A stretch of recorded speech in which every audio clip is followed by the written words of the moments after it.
बिस्मिल्लाहिर्रहमानिर्रहीम। अस्सलाम वालेकुम व्यूवर्स, उम्मीद है आप सब खैरियत से होंगे। आप सबको मैं यूट्यूब चैनल एवरीडे साइकोलॉजी में वेलकम करता हूं।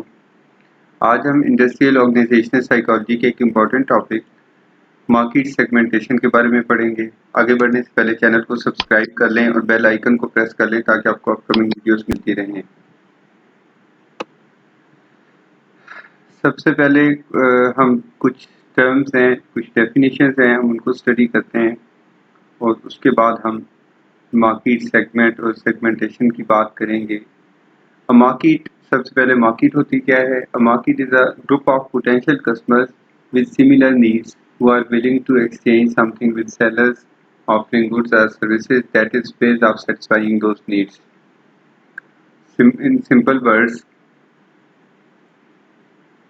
जो सेलर्स हैं या एक तरफ बायर हैं एक तरफ सेलर्स हैं, जो कस्टमर्स या कंज्यूमर्स हैं वो बायर्स हैं और जो मार्केटर्स हैं वो सेलर्स हैं।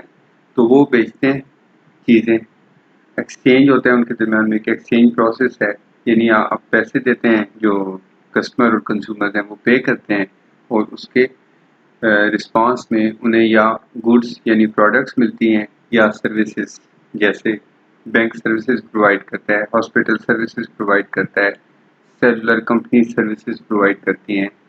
लेकिन आप नेस्ले को देखें, वो प्रोडक्ट जो है यूनिलीवर वो प्रोडक्ट्स प्रोवाइड करता है, तो या प्रोडक्ट्स या सर्विसेज प्रोवाइड करते हैं अपने कस्टमर और कंज्यूमर्स को। मार्केटिंग क्या है? It is the process of satisfying customer needs with profitability. और कस्टमर्स की नीड्स क्या होती हैं? प्रोडक्ट्स और सर्विसेज।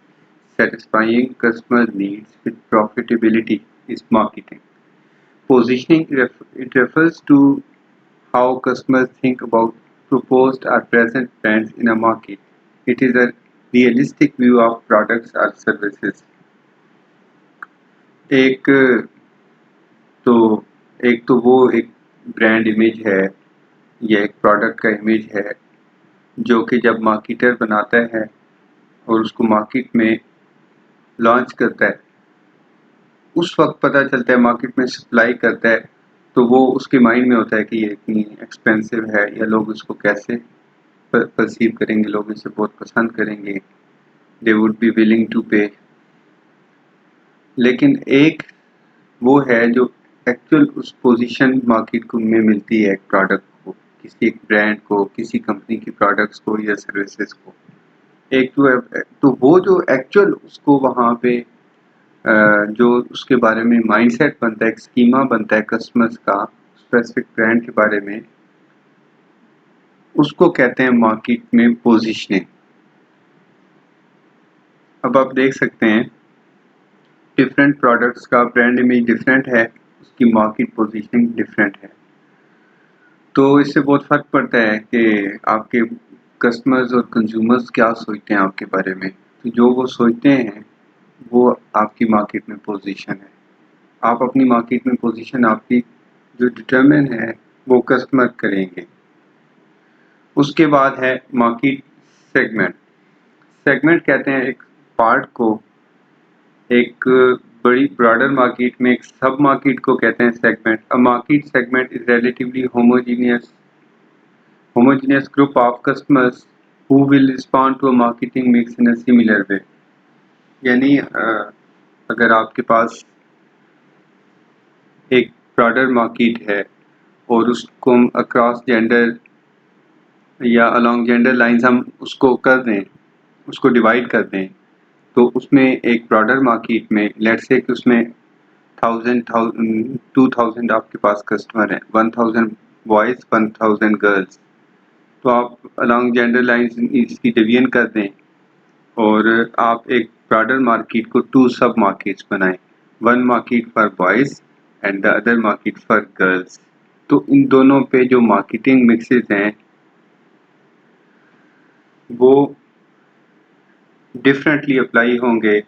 बॉयज़ पे अलग, बॉयज़ का जो एक सेगमेंट बनेगा जो होमोजीनियस होगा, जिसमें अब गर्ल्स नहीं होंगी, तो उस पे एक तरह के मार्केटिंग मिक्सेस अप्लाई होंगे, यानी कि सब पे, क्योंकि आप उसमें वो होमोजीनियस ग्रुप बन गया ना, उसमें दूसरे जेंडर के लोग नहीं हैं, तो उस पे एक तरह के मार्केटिंग मिक्सेस अप्लाई होंगे।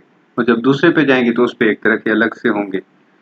तो यानी कि बॉयज़ के लिए आप अलग प्रोडक्ट बनाएंगे और गर्ल्स सब के लिए अलग बनाएंगे, लेकिन अब जो बॉयज़ के लिए बनाएंगे वो सब पे एप्लीकेबल होगी क्योंकि आपने एक होमोजेनियस ग्रुप बना लिया। इसी तरह गर्ल्स का जब आप सेगमेंट बनाएंगे वो भी सब पे एप्लीकेबल होगा।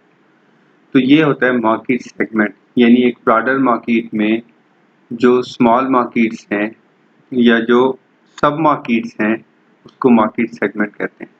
Market segmentation, it is the process of dividing a big market of heterogeneous customers into sub-markets of homogeneous customers to easily conduct business and best satisfy customer needs. देखें, अगर आप यहाँ पे देख सकते हैं सिम्बॉलिकली एक एनिमेशन के थ्रू आप देख सकते हैं कि कैसे एक नेवी ब्लू कलर में आप कस्टमर्स देख रहे हैं, एक आप स्काई ब्लू कलर में कस्टमर्स देख रहे हैं और फिर आप क्लोज टू रेड कलर में कस्टमर्स देख रहे हैं। तो ये 3 कलर्स में आप कस्टमर्स देख रहे हैं और इन सब को पे आपने बिजनेस कंडक्ट करना है। तो अब आप देख रहे हैं कि ये जो कस्टमर्स हैं नेवी ब्लू कलर्स में, इनकी अलग नीड्स होंगी, इनकी अलग एक्सपेक्टेशंस होंगी मार्केट में।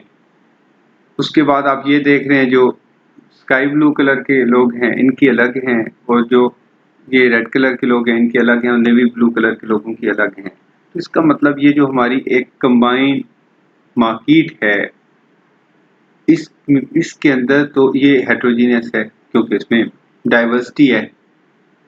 इसको हम 3 होमोजीनियस ग्रुप में डिवाइड कर सकते हैं। जैसे ये रेड वाले अगर हम अलग कर लें, ये लोग अलग कर लें और ये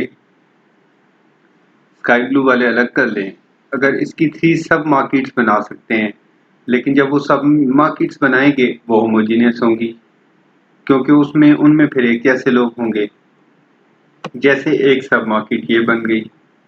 अब यहाँ पे देखें, जब यहाँ पे ये लोग मौजूद थे तो ये एक हेटेरोजीनियस मार्केट में थे। जब यहाँ पे अब आ गए तो ये एक सेगमेंट बन गया जो कि होमोजीनियस है। अब हम इसमें से सेकंड सेगमेंट ले लेते हैं। अब ये ब्लू देख लें, हमने ले लिए 4, तो ये हमारे पास एक सेकंड सेगमेंट बन गया, सेकंड सब मार्केट बन गई। फिर अब हमारे पास एक थर्ड, तो ये हमारे पास ये थर्ड मार्केट बन गई। तो हमने एक बड़ी मार्केट से, यानी हमारे पास टोटल 12 कस्टमर्स थे। इसको अगर, ये तो बहुत माइक्रो लेवल पे समझाया गया है आपको, इसको समझे 12,000 थे तो ये 4,000 कस्टमर का एक मार्केट सेगमेंट बना लिया, 4,000 कस्टमर्स का दूसरा मार्केट सेगमेंट बना लिया, 4,000 कस्टमर्स का तीसरा मार्केट सेगमेंट। तो हमने जो एक 12,000 की मार्केट थी जिसमें डाइवर्सिटी बहुत ज़्यादा थी, 3 बड़े ग्रुप एग्जिस्ट करते थे, तो अब हमें समझ नहीं आती थी कि जब हम ऐड देते हैं इन लोगों पे ऐड जो है वो डिफरेंटली हमें बनानी है, इन लोगों के लिए ऐड अलग बनानी है, इनके लिए अलग प्रोडक्ट बनानी है, इन लोगों की अलग के लिए अलग, इनके लिए अलग, इनके लिए अलग प्राइसिंग करनी है वो अलग। उसकी बजाय हम इन लोगों को, इसका मतलब इनको जो सर्विसेज प्रोवाइड करना बहुत मुश्किल था। अगर आप ऐड बना रहे हैं, एक ग्रुप उससे कन्विंस हो रहा था तो दूसरा नहीं हो रहा था, दूसरा हो रहा था तो तीसरा नहीं हो रहा था। आपकी प्रोडक्ट से आप इनको बेस्ट सेटिस्फाई कर रहे थे तो इनकी नीड्स डिफरेंट थी, इनको सेटिस्फाई तो हमारे लिए बड़ा प्रॉब्लम था। तो आपने उन सबको ऑर्गेनाइज कर दिया अपने कस्टमर्स को, segment 1, segment 2, segment 3, combined market, this is segmented market. अब बहुत इजी है, हमें पता चल गया कि हमने यहाँ पे हम प्राइस, प्रोडक्ट, प्लेस, प्रमोशन इन सब के लिए एक साथ कर रहे थे जो कि बड़ा मुश्किल था। लेकिन जब यहाँ पे हम आते हैं तो अब इनके लिए प्राइस, प्रोडक्ट, प्लेस, प्रमोशन अलग, इनके लिए प्राइस, प्रोडक्ट, प्लेस, प्रमोशन अलग, और थर्ड सेगमेंट के लिए अलग। तो इसका मतलब हमने एक ब्रॉडर हेट्रोजीनियस मार्केट को 3 होमोजीनियस सब मार्केट्स में डिवाइड कर दिया। अब आप मार्केट सेगमेंटेशन पढ़ेंगे तो आपको बहुत ज़बरदस्त समझ आएगी। अब हम देखते हैं कैसे। It is a process of dividing. This is how we divided it. Dividing a big market of heterogeneous customers. ये heterogeneous थी, heterogeneity थी, आपने देखा इसमें ये भी स्काई ब्लू रेड, उसके बाद आपने देखा कि नेवी ब्लू, डिफरेंट, यानी कि ये तो एक सिंबॉलिक एनिमेशन है, डिफरेंट तरह के लोग थे ना आपके पास, हर तरह के कस्टमर्स थे। It is a process of dividing a big, ये एक बड़ी मार्केट थी, big market of heterogeneous customers into सब मार्केट्स ऑफ होमोजेनियस। ये सब मार्केट्स आपने, सब मार्केट्स 1, सब मार्केट 2, होमोजेनियस, सब आप देखिए इसमें एक जैसे लोग हैं। These were different, these are similar. Customer to easily conduct business and best satisfy customer needs. अब हम इनको देख के इनके अकॉर्डिंगली हम प्रोडक्ट्स बनाएंगे, डिज़ाइन करेंगे, हम इनके अकॉर्डिंगली उसकी प्रमोशन करेंगे, प्लेस से रिलेटेड डिसीजन लेंगे और प्राइसिंग करेंगे। तो ये है बेसिकली मार्केट सेगमेंटेशन का कोर कॉन्सेप्ट, कि एक बड़ी मार्केट को जिसमें बहुत डाइवर्सिटी है, उस मार्केट को सब ग्रुप्स में डिवाइड कर देना, सब मार्केट्स में डिवाइड कर देना, जो कि इंटरनली होमोजीनियस हो, एक जैसे लोग हों जिसमें। आगे चलते हैं। Criteria for market segmentation. Criteria for market segmentation की जब बात करते हैं कि जब आप मार्केट सेगमेंटेशन करते हैं तो उसमें क्या किन किन चीज़ों का आप ख्याल रखते हैं। अब हम देख रहे हैं, ये हमारे पास 2 सेगमेंट्स हैं होमोजीनियस। फर्स्ट क्राइटेरिया ये है कि विद इन सेगमेंट होमोजीनियस होने चाहिए।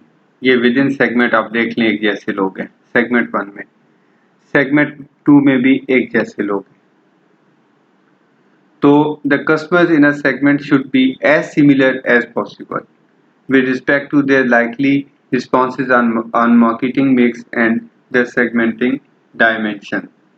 तो आपने दोनों सेगमेंट्स को, जब आप कहते हैं कि सेगमेंटेशन, आपने यहाँ पे क्यों 3 सेगमेंट्स बनाए थे? क्योंकि हमें पता था कि इस बड़े ग्रुप में विद इन ग्रुप्स एग्जिस्ट करते हैं 3, और जब हम उन 3 ग्रुप्स को अलग कर लेते हैं तो वो जो ऐसे ग्रुप्स बन जाते हैं जिसमें होमोजेनिटी है, जो एक जैसे हैं। तो हमने, इसका मतलब ये आप देख सकते हैं, ये सब बिटवीन, यानी कि विद इन ग्रुप आप देखें एक जैसे लोग हैं, इस ग्रुप में भी एक जैसे ग्रुप। तो इसी तरह जब हम होमोजीनियस, यानी कि जब हम बनाते हैं the customers in a segment should be similar as possible with respect to their likely responses on marketing mix and the segmenting dimension. यानी आपने जिस बेसिस पे आपने जो क्राइटेरिया रखा था कि इन बेसिस पे आप सेगमेंटेशन करने लगे हैं, आप एज की बेसिस पे, फॉर एग्जांपल हम कहते हैं कि ये आपने रेजिडेंसेस की बेसिस पे, रेजिडेंशियल ओरिजिन की बेसिस पे आपने किया है, जियोग्राफिकल ओरिजिन। तो आपने कहा कि ये रूरल, अर्बन, सब अर्बन, या आपने एजिंग की बेसिस पे किया है, तो आपने कहा कि ये early adults, middle adults, late adults. लेकिन जब आप सेगमेंट्स की बात करेंगे ना, कि आपने सेगमेंट्स बनाए, तो अब इसमें सब लेट एडल्ट्स ही होने चाहिए, और इसमें सब मिडिल एडल्ट्स, और इसमें अर्ली एडल्ट्स। ये नहीं होना चाहिए कि यहाँ के लोग इधर भी डाले हुए इधर भी हों, वो फिर उसका फायदा क्या होगा सेगमेंटेशन का। एक और बात, अगर आप ये क्लेम करें कि हमने मार्केट सेगमेंटेशन की है on the basis of gender, यानी 2 सेगमेंट्स बनाए, एक गर्ल्स का, एक बॉयज का, तो अब एक सेगमेंट जो है, जो बॉयज का सेगमेंट जिसको आपने कहा है सब मार्केट, उसमें बॉयज ही होने चाहिए, और जो गर्ल्स का है उसमें गर्ल्स ही होनी चाहिए। तो जो एक सेगमेंट है वो इंटरनली विद इन होमोजीनियस होना चाहिए, यानी उस एक सेगमेंट या सब मार्केट में एक जैसे कस्टमर होने चाहिए। लेकिन जब हम बात करते हैं कि सेगमेंट्स क्यों बनाए, क्योंकि ये आपस में डिफरेंट है। With in a segment same लोग हैं, लेकिन जब बात करते हैं बिटवीन सेगमेंट्स की तो डिफरेंट लोग हैं। तो बिटवीन यानी कि इंटरनली होमोजीनियस थे दोनों, लेकिन जब आप देखते हैं इसको एक्सटर्नली हेट्रोजीनियस। ये देखें आप, different between the customers in different segments should be as different as possible with respect to their likely responses on a marketing mix and the segmenting dimension। तो ये दोनों आपस में यानी कि विद इन सेगमेंट सेम लोग होने चाहिए, एक टाइप के कस्टमर्स होने चाहिए। और जब आप दो सेगमेंट बनाते हैं, दो से ज़्यादा बनाते हैं, तो उनके सेगमेंट्स के बिटवीन सेगमेंट्स वो डिफरेंट होने चाहिए, हेट्रोजीनियस होने चाहिए। आप यहाँ पे देख सकते हैं ये विद इन यानी कि विद इन सेगमेंट या विद इन सेगमेंट सेम है लेकिन बिटवीन सेगमेंट्स डिफरेंट हैं। ये लोग इस सेगमेंट 3 के कस्टमर सेगमेंट 2 से डिफरेंट हैं, सेगमेंट 2 के कस्टमर सेगमेंट 1 के डिफरेंट हैं। तो हम इसे कहते हैं कि हेट्रोजीनियस, विद इन होमोजीनियस और बिटवीन सेगमेंट हेट्रोजीनियस। फिर हम बात करते हैं सब्सटेंशियल, यानी कि एक सेगमेंट में इतने लोग होने चाहिए कि आप उन पे बिजनेस कर सकें। Marketing segment should be big enough to be profitable for conducting the business. पहली बात यह है कि देखें आप सेगमेंटेशन कर ही क्यों रहे हैं। जाहिर है आप तभी सेगमेंटेशन करेंगे जब आप या तो आपका बिजनेस बहुत एक्सपेंड हो जाता है और आपको लगता है कि आप बहुत ज़्यादा कस्टमर्स हो गए आपके पास, तो आप उनको उस तरह से सब कुछ इन अ सेटिस्फैक्टरी वे आप उनको सर्विसेज नहीं प्रोवाइड कर सकते। तो आप कहते हैं कि ये जो बिज़नेस है, इस जो हमारे कस्टमर्स हैं, हमारा कस्टमर कैपिटल है, उसको हम डिवाइड करते हैं होमोजीनियस ग्रुप में और फिर उन पे वर्क करते हैं अलग से। तो एक तो उसमें इतने होने, आप फॉर एग्जांपल आप कोई एक प्रोडक्ट बनाते हैं, उसके 100 कस्टमर्स हैं, ये मैं आपको समझा रहा हूँ कि अगर उसके 100 कस्टमर्स हैं मेन और अगर उसके 20,000 कस्टमर्स हैं विमेन, तो क्या ज़रूरत है 100 के लिए सेगमेंट बनाने की? 20,000 तो आपके फ्रैक्शन में आता है, आप देखें तो अगर आपके पास टोटल कस्टमर्स हैं 20,000 फॉर एग्जांपल 20,100, तो 20,100 में से अगर 100 बॉयज़ हैं और 20,000 गर्ल्स हैं तो कोई ज़रूरत नहीं है मार्केट सेगमेंटेशन करने की, क्योंकि ये क्राइटेरिया वो मीट नहीं करती, सब्सटेंशियल नहीं है। तो आप उस पर बिजनेस नहीं कर सकते। उसका फ़ायदा क्या होगा? आप 2 सेगमेंट्स जो सेगमेंटेशन करेंगे उसका बेनिफिट क्या है? उसकी बजाय आप उसको वैसे ही चलने दें जैसे आपने कंबाइंड मार्केट बनाई हुई है, क्योंकि आपका मेन बिजनेस तो गर्ल्स पे है, बॉयज़ पे तो है ही नहीं, जब 20,000 आपके पास गर्ल्स हैं और 100 आपके पास बॉयज़ हैं। तो कहने की बात ये है कि जब आप सेगमेंटेशन करेंगे तो देयर मस्ट बी लॉजिक, और उसमें एक सेगमेंट में इतने लोग ज़रूर होने चाहिए कि वो प्रॉफिटेबल हो, उस पे बिजनेस करना, उससे सेगमेंटेशन करने का आपको बेनिफिट हो। Operational, the segmenting dimension should be useful for identifying customers and deciding on market mix variables। हाँ, जब आप देखें, जब आप सेगमेंटेशन करते हैं तो वो यूजफुल होनी चाहिए। यूजफुल क्यों होनी चाहिए? बिला वजह अपने कस्टमर्स को डिवाइड करना कोई पर्पस नहीं है। पर्पस ये है कि आप उनकी नीड्स को बेस्ट सेटिस्फाई कैसे करते हैं विद प्रॉफिटेबिलिटी। आप अपना रेवेन्यू कैसे इंक्रीज कर सकते हैं, उनको बेस्ट सर्विसेज प्रोवाइड करके और प्रोडक्ट का जो सप्लाई चेन मैनेजमेंट है बेस्ट वे में आप उसको मैनेज करके। तो हमारा पर्पस एक बड़ी मार्केट को सब मार्केट्स में जस्ट डिवाइड करना नहीं है, ये तो एक हमारा मीन है, हमारा एंड ये नहीं है। हमारा एंड है to best satisfy customer needs with profitability, कि हम बेहतरीन तरीके से अपनी सर्विसेज कैसे प्रोवाइड कर सकते हैं। उस मकसद के लिए हम बेसिकली अपने कस्टमर्स कैपिटल जो हमारा था, जो कंबाइंड मार्केट थी, उसको सब मार्केट्स में डिवाइड कर रहे थे। तो इट शुड बी ऑपरेशनल।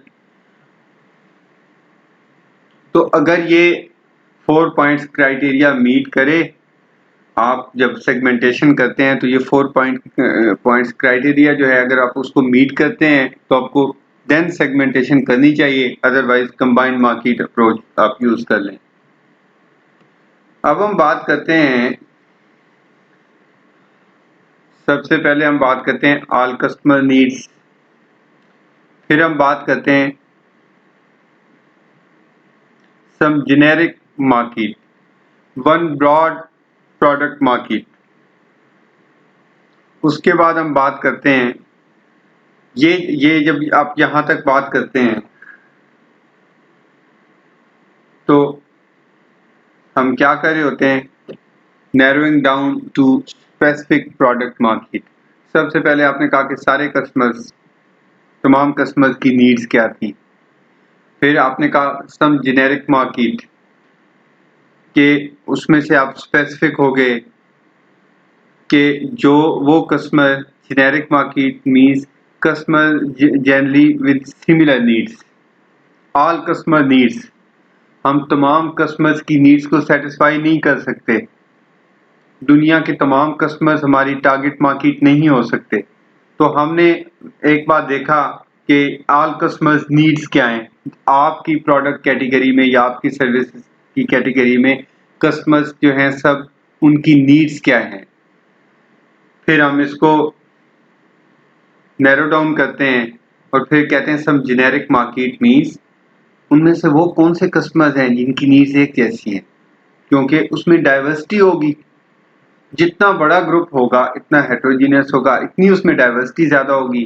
तो अब जेनेरिक मार्केट की बात करेंगे तो इसका मतलब इस बड़े ग्रुप में से, ऑल कस्टमर नीड्स में से आपने अपने काम का एक ग्रुप आइडेंटिफाई किया जिस ग्रुप की सिमिलर नीड्स हैं, जिस ग्रुप की आप, अच्छा आप जैसे फॉर एग्जांपल देखें पाकिस्तान में कोई ब्यूटी इंडस्ट्री में देखें, क्या आप देखते हैं कि यहाँ पे कितने लोग इंपोर्टेड जो है वो beauty related products, cosmetics purchase करते हैं। तो सबसे पहली बात ये हो गई कि पाकिस्तान में कितने लोग जो हैं वो कॉस्मेटिक्स यूज करते हैं, all customer needs some generic market, उसमें से कितने, अच्छा ये पहली बात ये कि हमारे यहाँ कितने लोग ब्यूटी इंडस्ट्री से लिंक्ड हैं, कितने कस्टमर्स डिफरेंट जो कॉस्मेटिक्स से रिलेटेड प्रोडक्ट्स हैं उनको परचेज करते हैं। ये तो बहुत बड़ा ग्रुप हो गया। इस ग्रुप में तो वो भी लोग होंगे जो लोकल मैन्युफैक्चरर्स जो हैं उनकी चीज़ें खरीदते होंगे। कुछ ऐसे हैं जो कि बहुत सारे टोटके आजमाते हैं, देसी काम करते हैं, वो खूबसूरत नज़र आने के लिए देसी टोटके यूज़ करते हैं। कुछ मकामी ब्यूटी पार्लर्स पे जाते हैं। उनमें से सम जेनेरिक मार्केट, इसमें से एक बड़ा ज़बरदस्त ग्रुप आप टारगेट कर सकते हैं जो कि इम्पोर्टेड कॉस्मेटिक्स जो है ब्यूटी प्रोडक्ट्स को परचेज करता है। तो ये वो एक ग्रुप हो गया इसमें से जिसकी क्लोजली रिलेटेड यानी सिमिलर नीड्स वाला ग्रुप है। ये बहुत डाइवर्स ग्रुप था, उसको similar needs. Then one broad product market, फिर आपने क्या किया, जेनेरिक से प्रोडक्ट की तरफ आ गए कि ऐसे लोग जो प्रोडक्ट में भी सिमिलर नीड्स रखते हैं, यानी प्रोडक्ट कैटेगरी में भी उनकी सिमिलर नीड्स हैं। और फिर यहाँ पे जो product market, one broad product market, इसको आप ऐसे समझें कि हमने कहा कि तमाम कस्टमर्स जो ब्यूटी प्रोडक्ट्स खरीदते हैं, कॉस्मेटिक्स खरीदते हैं पाकिस्तान में, उनमें से वो कस्टमर्स जो फॉरेन की यानी इंपोर्टेड ब्यूटी प्रोडक्ट्स और क्रीम्स खरीदते हैं, हमने फिर वन ब्रॉड प्रोडक्ट मार्केट हमने टारगेट कर लिया कि जो जस्ट ब्यूटी क्रीम्स खरीदते हैं, तो वो लोग हमने स्पेसिफिक कर लिए कि जो जो जिनकी सिमिलर, तो ये हमारे पास सबसे पहले कौन से लोग आगे, सब कस्टमर्स, उनमें से वो कस्टमर्स जो कि फॉरेन की ब्यूटी प्रोडक्ट्स खरीदते हैं, जेनेरिक यानी कि उनकी सिमिलर नीड्स हैं कि वो फॉरेन की imported beauty industry related products को खरीदते हैं। और उनमें से वो जो ब्यूटी प्रोडक्ट्स खरीदने वाले लोग हैं, उनमें से वो लोग जो beauty creams, one broad product market, वो लोग जो ब्यूटी क्रीम्स वगैरह खरीदते हैं और भी बहुत सारी कॉस्मेटिक्स हैं, और उनमें से भी होमोजीनियस नैरो प्रोडक्ट मार्केट, एक ऐसा ग्रुप आपने आइडेंटिफाई किया जो अमेरिका से इंपोर्टेड प्रोडक्ट्स हैं उसको उनको खरीदता है, तो सेगमेंटिंग इन पॉसिबल टारगेट मार्केट। तो आपने वहां से कैसे आइडेंटिफाई किया, एक उस ग्रुप तक पहुंचे जो कि जस्ट अमेरिका से जो इंपोर्टेड ब्यूटी क्रीम्स हैं उसको उनको खरीदता है। तो हमने सबसे पहले जब किसी भी कंपनी ने ब्यूटी इंडस्ट्री से रिलेटेड टारगेट किया पाकिस्तान को, तो देखा कि कितने कस्टमर्स यहाँ पे ब्यूटी रिलेटेड प्रोडक्ट्स को खरीदते भी हैं और कई नहीं भी खरीदते, जो कि डिफरेंट टोटके आजमाते हैं और या कोई फंक्शनल कॉस्मेटिक्स यूज कर लेते हैं, बस ज्यादा नहीं, उनको परवाह नहीं है इस चीज से।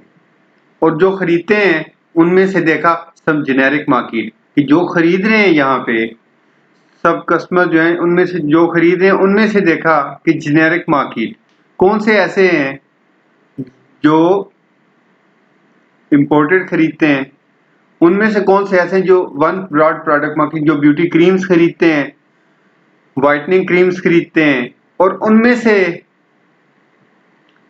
कितने हैं जो अमेरिका से खरीदते हैं। यानी कि एक ऐसा ग्रुप आ गया जो सिर्फ अमेरिका से प्रोडक्ट्स जो आती हैं ब्यूटी प्रोडक्ट्स उन पर रिलाई करता है। तो segmenting into a possible target market.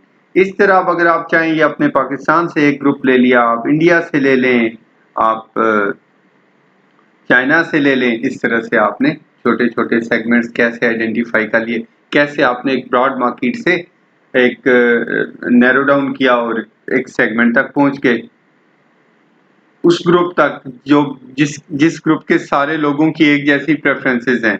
ये वाला ग्रुप जो कि ब्यूटी प्रोडक्ट खरीदता भी है और इंपोर्टेड खरीदता है और ब्यूटी क्रीम्स खरीदता है और अमेरिका से ही खरीदता है, तो उसमें वो सारी आपने देखा कि कितना होमोजीनियस होता गया। उसके बाद सिलेक्टिंग टारगेट मार्केट अप्रोच, एक सिंगल टारगेट मार्केट अप्रोच है, मल्टीपल टारगेट मार्केट अप्रोच है और कंबाइंड टारगेट मार्केट अप्रोच है। ये बहुत आसान है यहाँ से अंडरस्टैंड करना कि one sub market and one marketing mix strategy. ये देख सकते हैं आप, नैरो प्रोडक्ट मार्केट वाला कॉन्सेप्ट देख लें। जैसे अब आपकी मर्जी है, आप एक सेगमेंट बनाते हैं, आप एक से ज्यादा सेगमेंट्स बनाते हैं, या आप कंबाइनर बनते हैं, ये सेगमेंटर बनते हैं। जो दुनिया में ज्यादा ट्रेंड है वो सेगमेंटेशन का है। अब आप देखते हैं जैसे single target market approach, one sub market with one marketing mix, ये स्ट्रेटजी आप देख लें।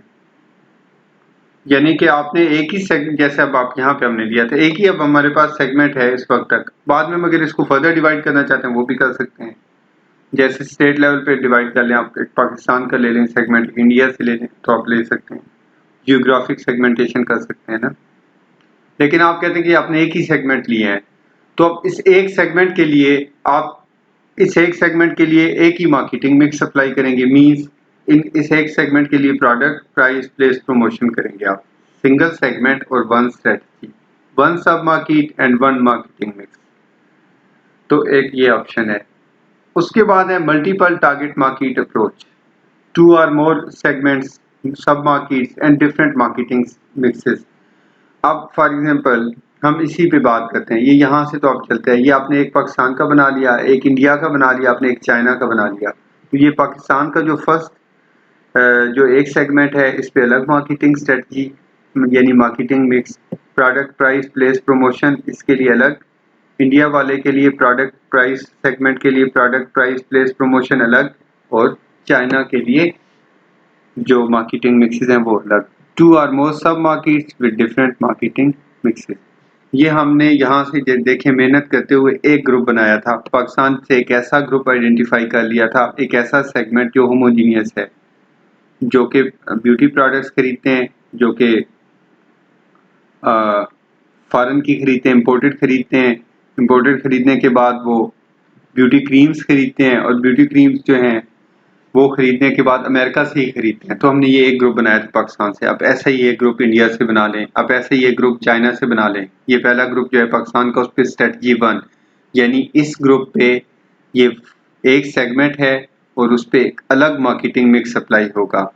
जब ये दूसरा सेगमेंट है इंडिया वाला, उस पे अलग marketing, product price place promotion Pakistan के लिए अलग, product price place promotion India के लिए अलग, product price place promotion China के लिए अलग।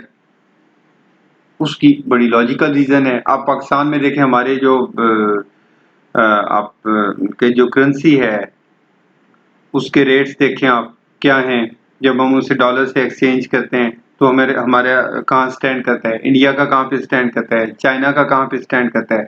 तो प्रोडक्ट की प्रेफरेंसेस अलग, प्राइस की अलग, प्लेस की अलग, प्रमोशन की अलग।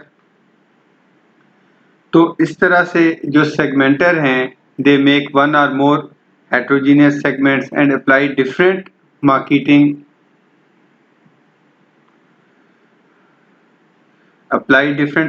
mix on each segment.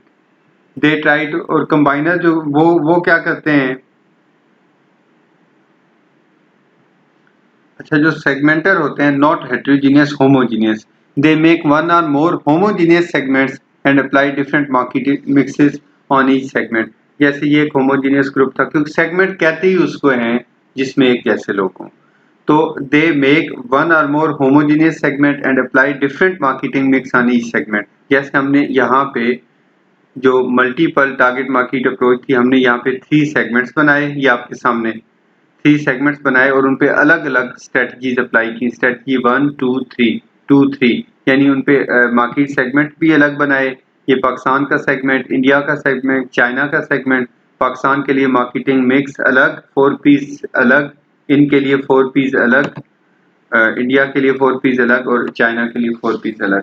तो ये क्या कहते हैं, one or more homogeneous groups, one or more, these are 3 homogeneous group बनाते हैं and apply different marketing mix. इस जैसे मैंने आपको भी बताया, इस पे अलग अप्लाई किया, इस पे अलग अप्लाई किया, और इस पे आसान लफ्जों में आपके पास 300 कस्टमर्स हैं, 100 इंडिया से हैं, 100 पाकिस्तान से हैं, 100 चाइना से हैं। जो पाकिस्तान के 100 हैं उन पे आप अलग बिजनेस करेंगे, 4 पीस अलग अप्लाई करेंगे, इंडिया वालों पे अलग और चाइना वालों पे अलग। इसका मतलब आप एक वक्त में अपनी बड़ी मार्केट को 3 पार्ट्स में डिवाइड करके आप पैरेलल 3 बिजनेस कर रहे हैं एक ही वक्त में, क्योंकि तीनों सेगमेंट्स में product price place promotion different होंगे।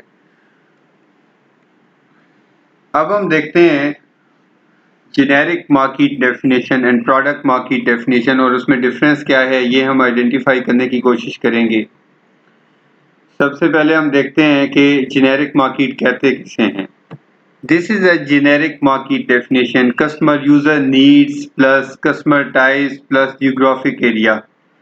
इन तीनों का जो कॉम्बिनेशन है उसको कहते हैं generic market definition. Customer needs, customer or users needs, customer types and geographic area. It focuses, generic market definition focuses on customer needs, customer types and geographic area. और ये तो बात थी जेनेरिक की। अब हम बात करते हैं प्रोडक्ट मार्केट की। प्रोडक्ट मार्केट डेफिनेशन में क्या आता है ये आप देख सकते हैं।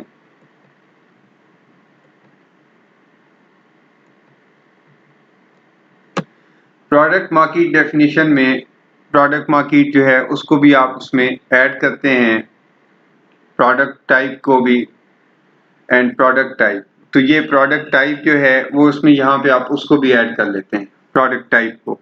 तो अब आप यहाँ पे देखें कि जो जेनेरिक मार्केट थी उसमें क्या था, customer needs, customer types and geographic areas को जेनेरिक कहा, और उसमें जब हमने प्रोडक्ट टाइप को यहाँ पे ऐड कर लिया, it focuses on customer needs, customer types. ये यहाँ तक तो आपने कर लिया, customer types, geographic area and product type. यहाँ पे जब आप प्रोडक्ट टाइप को ऐड करते हैं तो ये सारे मिलके 4 पॉइंट्स जो हैं प्रोडक्ट मार्केट डेफिनेशन बन जाती है।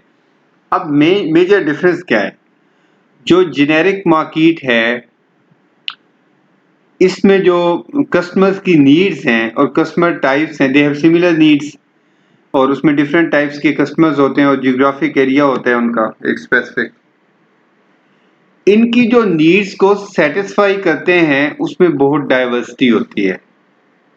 लेकिन जब आप प्रोडक्ट मार्केट की बात करते हैं, इनकी नीड्स को जब सेटिस्फाई करते हैं, उनको सेटिस्फाई करने में लेस डाइवर्सिटी होती है। कैसे? मतलब आप जब इनकी नीड्स को जेनेरिक मार्केट डेफिनेशन को अप्लाई करके जब आप अपने कस्टमर्स की नीड्स को सेटिस्फाई करते हैं, it is a tough job. कैसे? ये आपको एक एग्जांपल से बहुत अच्छे से समझाता हूँ मैं। A generic market is a market of customers with generally similar needs. आमतौर पे इनकी नीड्स एक जैसी होती हैं। कैसे? Which organisation satisfy in a variety of ways. यहाँ पे फर्क आता है। ये जो प्रोडक्ट मार्केट डेफिनेशंस हैं, इनमें भी इनकी नीड्स सिमिलर होती हैं। जो जेनेरिक मार्केट डेफिनेशन है, इनमें भी इनकी नीड्स सिमिलर होती हैं। लेकिन जब इनकी नीड्स जब मार्केटर्स सेटिस्फाई करते हैं तो इन अ वैरायटी ऑफ वेज। लेकिन जब इनकी नीड सेटिस्फाई करते हैं तो बहुत वैरायटी ऑफ वेज यूज करने की जरूरत नहीं है। जैसे मैं आपको समझाता हूँ, जेनेरिक मार्केट को देखें कि in a variety of ways of they have similar needs but the needs are satisfied in a variety of ways in a different ways। लेकिन जब मतलब जितने तरह के कस्टमर्स हैं, हर एक की कोई जो इनकी नीड्स तो मिलती हैं, लेकिन उसको सेटिस्फाई करने के तरीके अलग अलग हैं सब लोगों के लिए। लेकिन जो यहाँ पे हमारे पास कस्टमर्स हैं, उनकी नीड्स भी सिमिलर हैं, क्लोजली रिलेटेड हैं। लेकिन उसके साथ जो एक पॉजिटिव उसमें एडवांटेज है कि उनको सेटिस्फाई करने के जो मेथड्स हैं वो क्लोजली रिलेटेड हैं, वो डिफरेंट नहीं है। कैसे? अब जेनेरिक मार्केट देखते हैं। An example of a generic market would be the transportation market for a city. Buses, trains, cars, bicycles, etc. are all methods of getting around town। अब आप देखें कि ये लोग जो हैं, जैसे ट्रांसपोर्टेशन की एक मार्केट है, उसमें कितनी डाइवर्सिटी है। आप बसेस के थ्रू ये लोग अब ये देखें, कस्टमर्स हैं, यूजर जो हैं, उनकी नीड्स क्या हैं, ट्रेवल करना चाहते हैं। और अब कस्टमर्स टाइप पे आप देखेंगे, डिफरेंट टाइप्स के कस्टमर्स होंगे, उन्होंने डिफरेंट जियोग्राफिक एरिया में इनसे बिलोंग करते होंगे और वहाँ पे जाना है अगर, तो आप देखेंगे कि यह डिफरेंट जगह पे रहने वाले लोग देखें, कुछ लोग बसेस से जा रहे हैं, उनकी नीड्स ऐसे सेटिस्फाई हो रही है। कुछ लोग ट्रेन से जा रहे हैं, कार से जा रहे हैं, बाइसाइकिल से जा रहे हैं। तो अब कहने की बात ये हुई कि आप देखें कि पर्पस तो ट्रैवलिंग ही है, जाना है उन्होंने, लेकिन जाने के लिए उनके जो वैरायटी ऑफ वेज से आप उनकी नीड्स को सेटिस्फाई कर सकते हैं। लेकिन जब हम प्रोडक्ट मार्केट की बात करते हैं, वो आप देखें, contrastingly product market is a market of customer with very similar needs, generally similar needs, very similar needs. किसी हद तक आमतौर पर उनकी नीड्स एक जैसी होती हैं, सारे सफर करना चाहते थे। लेकिन यहाँ के जो जो प्रोडक्ट मार्केट है, इनकी क्लोजली रिलेटेड होती हैं। इनकी नीड्स बहुत सिमिलर नीड्स होती हैं। An example of a product market would be for laptop computers where customers है the choices between products from Microsoft, Dell, Apple etcetera. अब प्रोडक्ट मार्केट देखें, अगर वो प्रोडक्ट्स खरीदना चाहते हैं, यानी कि लैपटॉप खरीदना चाहते हैं, तो आपके पास कितने ऑप्शंस हैं। आप एचपी का ले लें, आप डेल का ले लें, एप्पल का ले लें, आप तोशिबा का ले लें, आप माइक्रोसॉफ्ट का ले लें, आप कौन सा मर्जी ले लें। तो इसका मतलब ये हुआ कि आपकी जो नीड्स हैं, एक तो वो बहुत क्लोजली रिलेटेड हैं, वेरी सिमिलर नीड्स हैं। जब हम प्रोडक्ट मार्केट डेफिनेशन की बात करते हैं तो हमारे पास ऐसे कस्टमर्स होते हैं जिनकी नीड्स बहुत मिलती जुलती होती हैं, तो उनको सेटिस्फाई करना भी बहुत आसान होता है, because they have very similar needs and can be satisfied in simple ways. तो लेकिन अगर आप कहते हैं कि जेनेरिक मार्केट, तो उनकी जनरली तो नीड्स मिलती जुलती होती हैं, but you have to satisfy their needs in a variety of ways. तो ये डिपेंड करता है कि आप कौन सा बिजनेस कर रहे हैं, उस पर बहुत ज्यादा डिपेंड करता है कि आप कौन सी जेनेरिक मार्केट डेफिनेशन पे अप्लाई करेंगे या प्रोडक्ट मार्केट डेफिनेशन अप्लाई होगी। आपकी आपकी जो आपका जो बिजनेस है, उस पे डिपेंड करता है कि आप किस तरह से अपने कस्टमर्स की नीड्स को सेटिस्फाई करेंगे। जैसे आपने यहाँ पे देखा कि अगर आप कोई ट्रैवलिंग एजेंसी बनाते हैं, कोई ट्रांसपोर्टेशन कंपनी बनाते हैं, तो लोगों की डिफरेंट नीड्स होंगी और उनको डिफरेंट तरीके से आपने सेटिस्फाई करना है। फॉर एग्जांपल अगर आप कोई टूरिज्म की एजेंसी बनाते हैं, टूर ऑपरेटर का बिजनेस करते हैं आप, तो हर बंदे की अपनी नीड्स हैं। कोई इंटरेस्टेड है कि वहाँ पे मैंने अच्छे खाने भी खाने हैं, कोई इंटरेस्टेड है कि मैंने वहाँ पे फोटोग्राफी करनी है, हर जगह पे आप ज़्यादा ज़्यादा रुकें। कोई होटलिंग में भी इंटरेस्टेड है, कोई इंटरेस्टेड है कि अच्छी उसको कंपनी मिल जाए, कुछ लोग वहाँ यूट्यूब के लिए वीडियोस बनाने गए हैं। तो हर बंदे के अपने जो है ना गोल्स हैं, मोटिवेशंस हैं। तो आपने in the best interest of all आपने इस तरह से एफर्ट करनी है कि सबकी नीड्स को in a variety of ways satisfy कर सकें। कोई म्यूजिक में इंटरेस्टेड है, वहाँ पे जाके गाने गाने उन्होंने, तो ये। लेकिन उसी के अपोजिट अगर आप एक फॉर एग्जांपल एक होटल बनाते हैं, तो उसमें कितनी एक डाइवर्सिटी होगी। खाना ही बनाना है ना आपने, सभी लोगों ने आपसे खाने के लिए आना है, तो उसमें उनकी बहुत क्लोजली वेरी सिमिलर नीड्स, जो खाना खाने आएंगे आपको पता है, आप अपना मेन्यू बना दो, उसमें से ही उन्होंने सिलेक्ट करना है। तो ये या जैसे आपने यहाँ पे देखा लैपटॉप्स की शॉप जो है, उसमें कितनी डाइवर्सिटी। आपने आपकी शॉप में जो 4-5 लीडिंग कंपनीज हैं, उनके लैपटॉप्स होंगे, तो जिसने खरीदने हैं वो उसमें से पसंद कर लेंगे। तो इसका मतलब हमारे बिजनेस पे डिपेंड करेगा कि जेनेरिक मार्केट डेफिनेशन हमने अप्लाई की कि जनरली एक जैसी सिमिलर जो कस्टमर्स थे उनको इन अ वैरायटी ऑफ वेज में सेटिस्फाई किया, या हमने, या दूसरा ऑप्शन क्या है कि हमने प्रोडक्ट मार्केट डेफिनेशन जो है वो अप्लाई की, कि आपने वेरी क्लोजली रिलेटेड नीड्स वाले लोगों को सिलेक्ट कर लिया आपने और उन पे आपने वर्क किया। अब हम पढ़ते हैं टाइप्स ऑफ मार्केट सेगमेंटेशन, जिसमें से सबसे पहले जियोग्राफिक सेगमेंटेशन, जैसे कि इसका नोमेनक्लेचर है जियोग्राफी से। तो geographic segmentation divides the market on the basis of geography. This type of market segmentation is important for marketers as people belonging to different regions may have different requirements. For example, water might be scarce in some regions, which which inflates the demand for bottled water, but at the same time it might be in abundance in other regions where the demand for the same is very less. तो अब ये देख सकते हैं कुछ जगहों पे हमारे यहाँ मॉडर्न अल्ट्रा मॉडर्न कल्चर्स हैं और लोग बॉटल्ड वाटर पीते हैं, कुछ जगह पे लोग इस पे ट्रस्ट ही नहीं करते।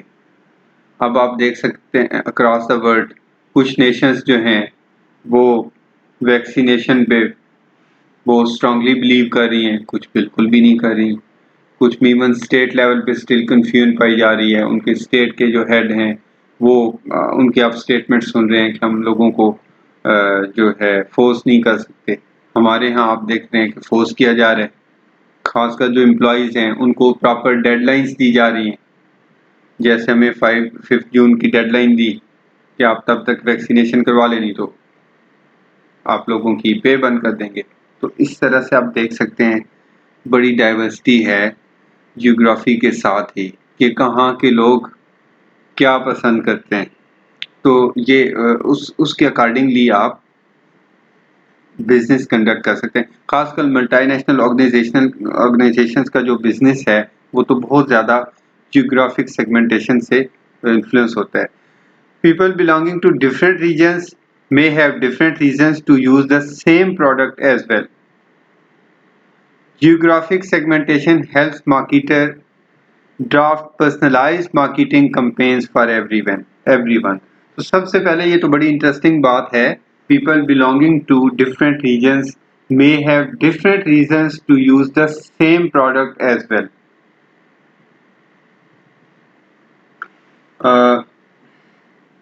जो 10 कंट्रीज हैं दुनिया में जहाँ सबसे ज़्यादा लोग अपनी व्हीकल के साथ यानी अपनी कार के साथ पिक्चर्स बनाते हैं, उनमें पाकिस्तान भी है।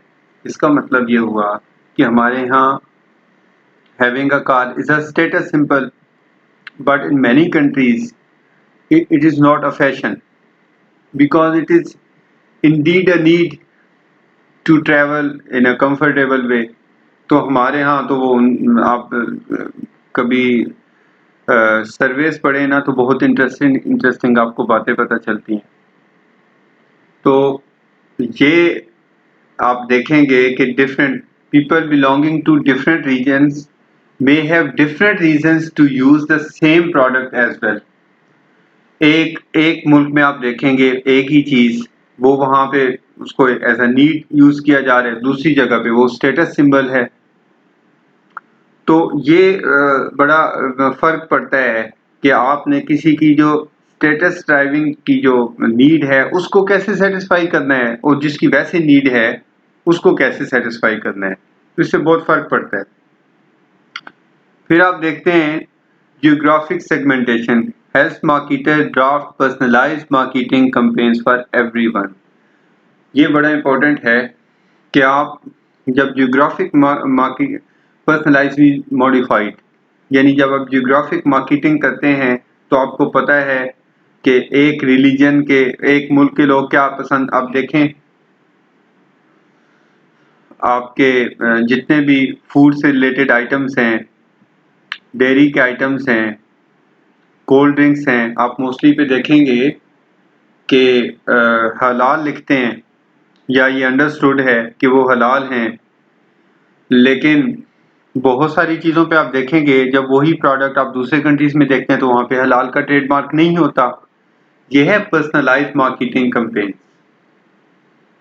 आप यूनिलीवर की प्रोडक्ट्स अरब से खरीदते हैं, सऊदी KSA किंगडम आप सऊदी अरेबिया से खरीदें तो वहाँ पे आपको उस पर अरबी लिखी हुई मिलती है। अक्सर हमारे यहाँ भी उस तरह की प्रोडक्ट्स आ जाती हैं, तो वो उस पर अरेबिक क्यों लिखते हैं?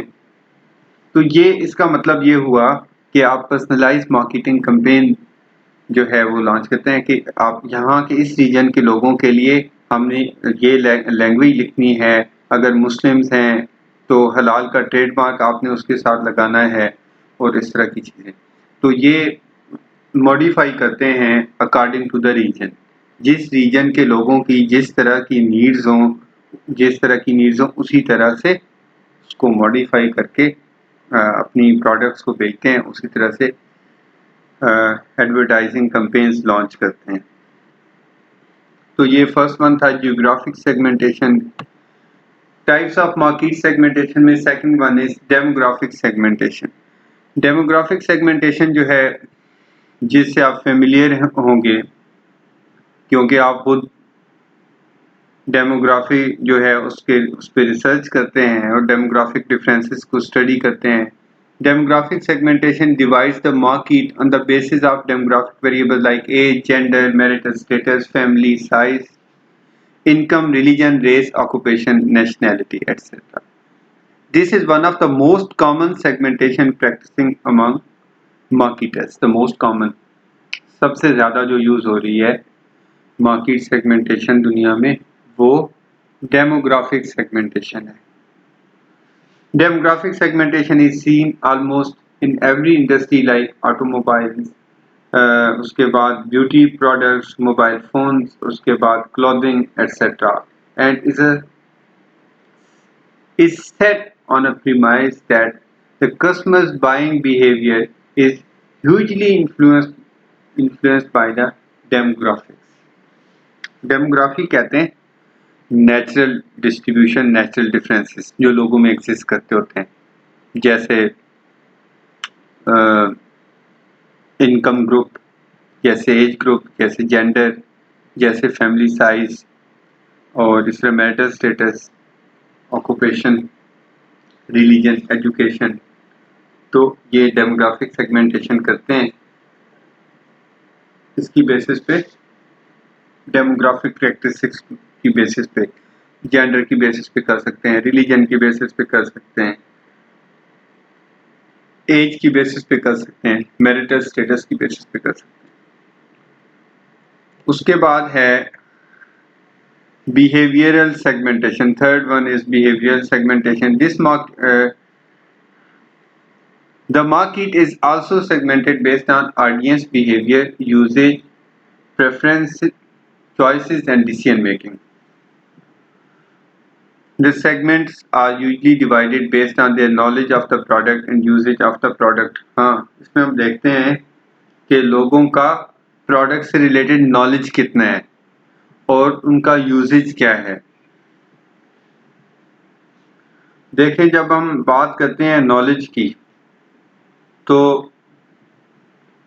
ये बड़ा ज़रूरी है कि हमारे नॉलेज में भी हों प्रोडक्ट्स, तब हम उन्हें यूज़ कर सकते हैं।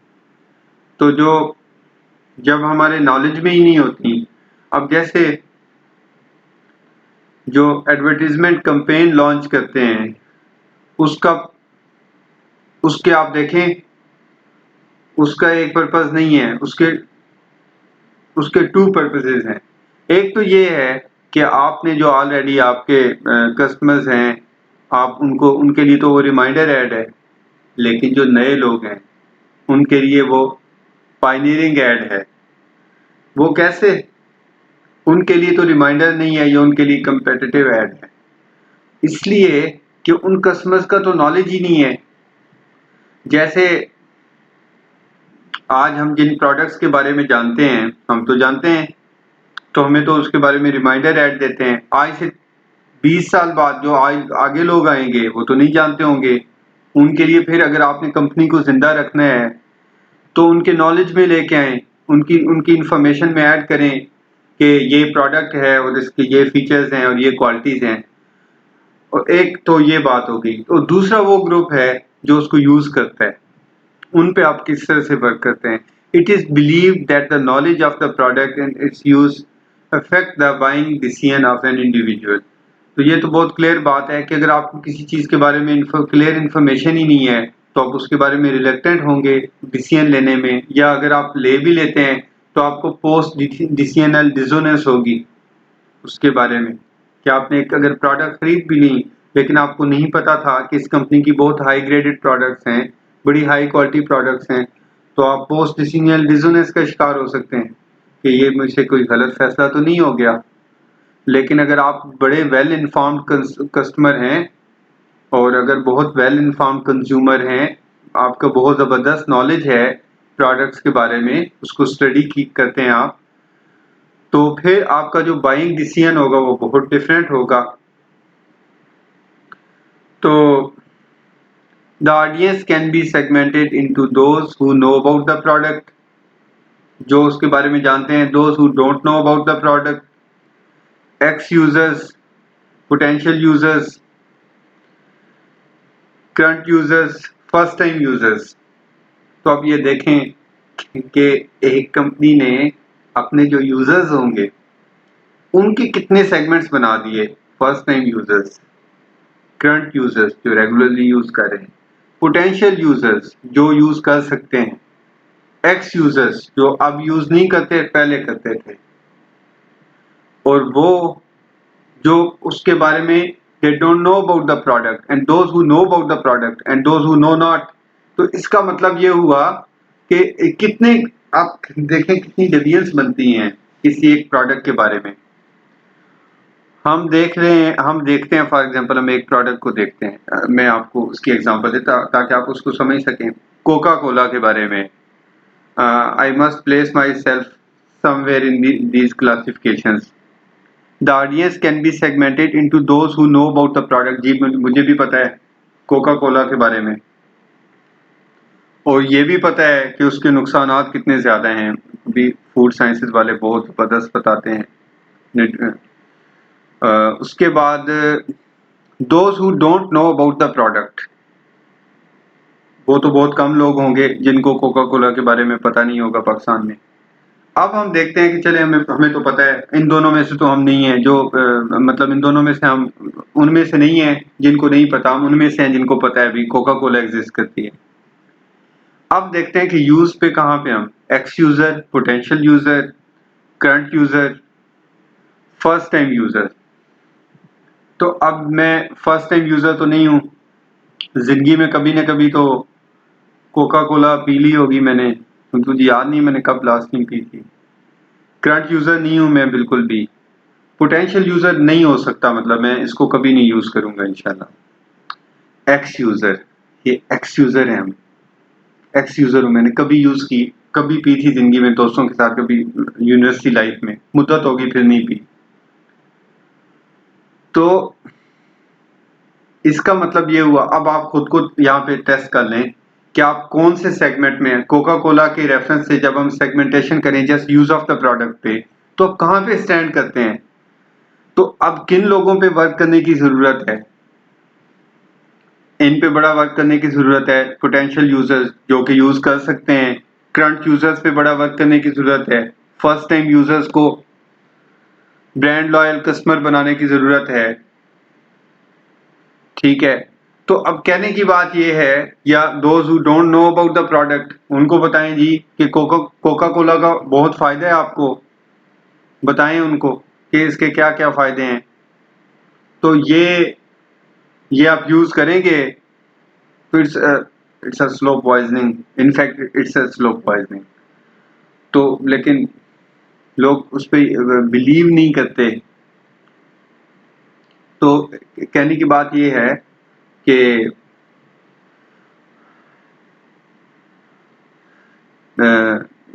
कराची में आप देखें, वहाँ पे किडनी सेंटर के जो सबसे बड़े एमएस थे, जो डॉक्टर थे, वो बता रहे थे कि जो किडनी फेलियर की जो सबसे प्रोमिनेंट लीडिंग रीजन है ना, वो ये कोल्ड ड्रिंक्स है। ये खासकर उनमें से सबसे ज़्यादा फिर जो डेंजरस है, जो कि मैं फूड साइंसेज के लोग बताते हैं, सबसे ज़्यादा जो डेंजरस है वो इसमें कोका कोला है। तो कहने की बात ये हो गई कि ये लोग हैं, आप देखें जब सेगमेंट्स बना देंगे तो आप डिफरेंट ग्रुप्स में डिवाइड कर दिया अपने कस्टमर्स को। अब आप देख लेंगे किन लोगों को टारगेट करना है, किन को नहीं करना, किन को करने में फ़ायदा है, किन को करने में नहीं फ़ायदा। They can also be labeled according to their usage. For example, a sports person may prefer an energy drink as elementary heavy user, and a not so sporty person may buy it just because he or she likes the taste, light or medium user. कुछ लोग शौकिया bottles पीते हैं और कुछ उसे सेहत समझ के, और अक्सर खाने के साथ उसको डाइजेस्ट करने के लिए। और इंटरेस्टिंग बात यह है कि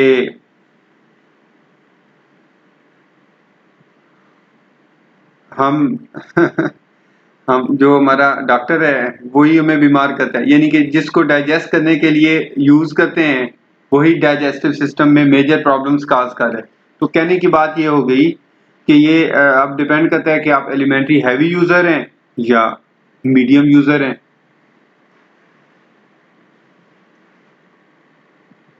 हमारी एक स्टूडेंट थी, वो बताया करती थी कि कितने साल से सर एक दिन भी मिस नहीं हुआ मेरी ज़िंदगी का जब मैंने कोक ना पी हो।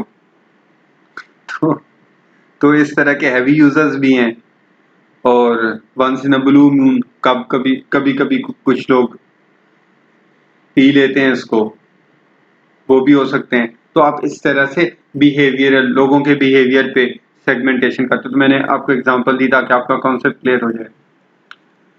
उसके बाद लास्ट में है type of market segmentation, psychographic segmentation. Psychographic segmentation Psychographic segmentation divides the audience on the basis of their personality, lifestyle and attitude. उसके बाद this segmentation process works on a premise that consumers' buying behavior can be influenced by his or her personality and lifestyle. By their personality or lifestyle. Personality is the combination of characteristics that form an individual's distinctive character and includes habits, traits, attitude, temperament. Lifestyle is how a person lives his or her life. Psychographic यानी हमारे personality traits बहुत decisive हैं, बहुत ज़्यादा decisive हैं हमारे personality traits हमारी products के यूज़ में। जैसे अगर किसी की पर्सनैलिटी कंसाशियसनेस है तो वो तो बड़ा सोच के प्रोडक्ट्स को यूज़ करेगा या बहुत सोच के यूज़ करेगी प्रोडक्ट्स को। वो जिसकी पर्सनैलिटी बहुत वेल मैनर्ड ऑर्गेनाइज्ड है, बहुत डिसिप्लिन्ड है, अगर किसी की पर्सनैलिटी एग्रीएबलनेस है तो उसको चाहे पता भी है कि इस बॉटल का मुझे नुकसान है, दोस्तों ने कहा पी लो कुछ नहीं होता, पी ली। ओपननेस टू एक्सपीरियंस है, उसने खुद ही कहना मैं पी के देख लेता हूँ भला क्या होता है। तो बड़ा फर्क पड़ता है हमारी पर्सनैलिटी से, हमारी जो प्रेफरेंसेस हैं उन पे, हमारा एटीट्यूड क्या है उस पर बड़ा फर्क पड़ता है। हमने अपने लिए किस तरह का लाइफस्टाइल सिलेक्ट किया, ये बहुत मैटर करता है। कि देखें आपका हेल्थ स्टेटस क्या है, आपका परसीव्ड हेल्थ स्टेटस क्या है, ये बहुत मैटर करता है। आप अपनी कितनी सेल्फ केयर पे कितने हाई हैं आप, और आप अपनी कितनी केयर करते हैं आप। तो ये सारी चीज़ों पे डिपेंड करता है हम अपनी ज़िंदगी कैसे गुजारते हैं, हम प्रोडक्ट्स को कैसे यूज़ करते हैं। इस तरह से मार्केटर इसी चीज़ की बेसिस पे डेविएंस बनाता है अपने कस्टमर्स की, और उसके अकॉर्डिंगली उनको प्रोडक्ट्स और सर्विसेज प्रोवाइड करते हैं, उनके लाइफस्टाइल पे, पर्सनैलिटी ट्रेट्स पे, वैल्यूज़ एंड एटीट्यूड्स पे, एक्टिविटीज़, इंटरेस्ट एंड ओपिनियंस पे, सोशल स्टेटस पे, टाइप्स ऑफ साइकोग्राफिक सेगमेंटेशन। तो ये बेसिकली जो लोगों के लाइफस्टाइल्स हैं उनको मार्केटर्स माइन्यूटली ऑब्जर्व करते हैं और उसके अकॉर्डिंगली प्रोडक्ट्स को डिज़ाइन करते हैं, उसके अकॉर्डिंगली उन्हें सर्विसेज प्रोवाइड करते हैं और उस तरह उनकी नीड्स को सेटिस्फाई करने की कोशिश करते हैं और अपना जो बेनिफिट्स है उसको मैक्सिमाइज करते हैं। उम्मीद है आपको मार्केट सेगमेंटेशन अंडरस्टैंड करने में मदद मिलेगी। अपना बहुत सा ख्याल रखिएगा। अल्लाह हाफ़िज़।